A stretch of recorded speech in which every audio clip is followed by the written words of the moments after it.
সহানুভূতির হাত বাড়িয়ে হাজী নুরুল হক সীতাকুণ্ডে 500 পরিবারের মধ্যে ইফতার সামগ্রী বিতরণ করেছেন। সানবিট সব দিবে সামাল। সানবিট ম্যাজিক প্রেস ডিশওয়াশিং এর মাথা ঘোরানো সলিউশন। আরো বিস্তারিত জানতে আমাদের সীতাকুণ্ড প্রতিনিধি রমিজ আলীর পাঠানো ভিডিও ফুটেজ দেখুন।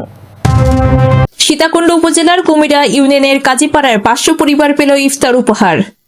পবিত্র মাহে রমজান উপলক্ষে চট্টগ্রামের সীতাকুণ্ড উপজেলার কুমিরা ইউনিয়নের কাজীপাড়া এলাকায় সমাজসেবক হাজী নুরুল হক তার ব্যক্তিগত উদ্যোগে 500 অসহায় ও দরিদ্র পরিবারের মাঝে ইফতার সামগ্রী বিতরণ করেছেন। বুধবার 18 ফেব্রুয়ারি বিকালে আয়োজিত এই কর্মসূচিতে অটোরিকশা ও সিএনজি চালক সহ বিভিন্ন পেশার মানুষ উপকৃত হন। বিতরণকৃত সামগ্রীর মধ্যে ছিল চাল, ডাল, আলু, তেল, চিনি, ছোলা ও খেজুর সহ রমজানের প্রয়োজনীয় খাদ্যপণ্য।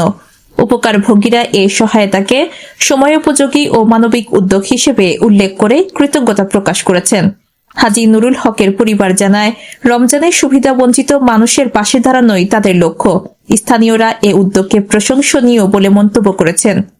সীমা আক্তার, চ্যানেল S7, ঢাকা।